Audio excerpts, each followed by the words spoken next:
السلام علیکم ورحمۃ اللہ وبرکاتہ۔ تو عربی گرامر کے سبق نمبر 2 کا آغاز کرتے ہیں۔ بسم اللہ الرحمن الرحیم۔ آج کی سبق میں ہم سیکھیں گے اسم اور اس کی کچھ علامات، اور انشاءاللہ آخر میں اس کی کچھ پریکٹس کریں گے۔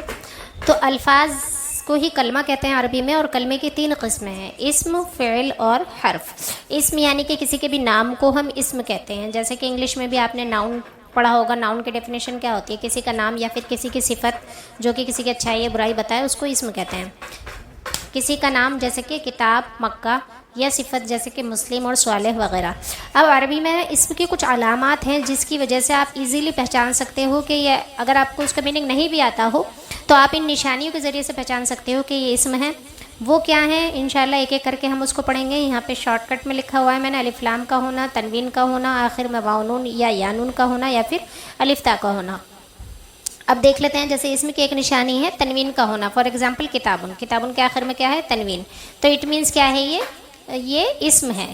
کتابن یہ اسم ہے۔ کتابن کا مطلب ہوا ا بک، یعنی کہ ایک کتاب۔ اسی طریقے سے اسم کی ایک نشانی ہے الف لام کا ہونا۔ جب الف لام کسی لفظ کے شروع میں یا اسم کے شروع میں لگ جاتا ہے تو وہ خاص کے معنی پیدا کر دیتا ہے۔ تو ال کا معنی ہو گیا وہ خاص، بالکل اسی طریقے سے جیسے کہ انگلش میں دا کی حیثیت ہوتی ہے، اسی طریقے سے عربی میں ال کی حیثیت ہوتی ہے۔ جیسے کتابن کے اوپر اگر ہم الف لام داخل کریں تو کیا ہو جائے گا؟ الکتاب، وہ خاص کتاب۔ ال کا مطلب ہو گیا وہ خاص۔ اب اسی کو مد نظر رکھتے ہوئے ہم کچھ اسم لیے ہیں ہم نے، اس کے آخر میں پہلے ہم تنوین لگا کر مشق کریں گے، اور تنوین جب لگے گی اس اسم کے آخر میں تو معنی ہو جائیں گے ایک کے، ہے نا؟ ایک مسلمان، جیسے مسلمن ایک مسلمان، مومنون، ان سب کے آخر میں آپ دیکھیں گے کہ مومنون، صالحون، کافرون، سبھی کے آخر میں تنوین ہے۔ تنوین ہے، اس کا مطلب یہ ہے کہ یہ سب اسم ہیں۔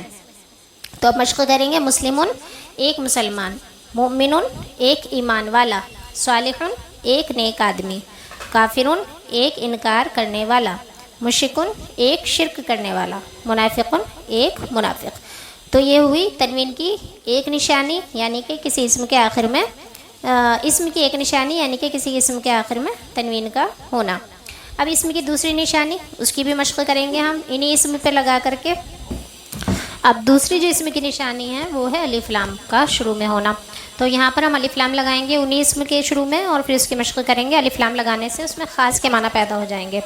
تو مشق کرتے ہیں: المسلم خاص مسلمان، المومن خاص ایمان والا، الصالح خاص نیک آدمی، الکافر خاص انکار کرنے والا، المشرک خاص شرک کرنے والا، اور پھر آخر میں المنافق خاص منافق، خاص منافق۔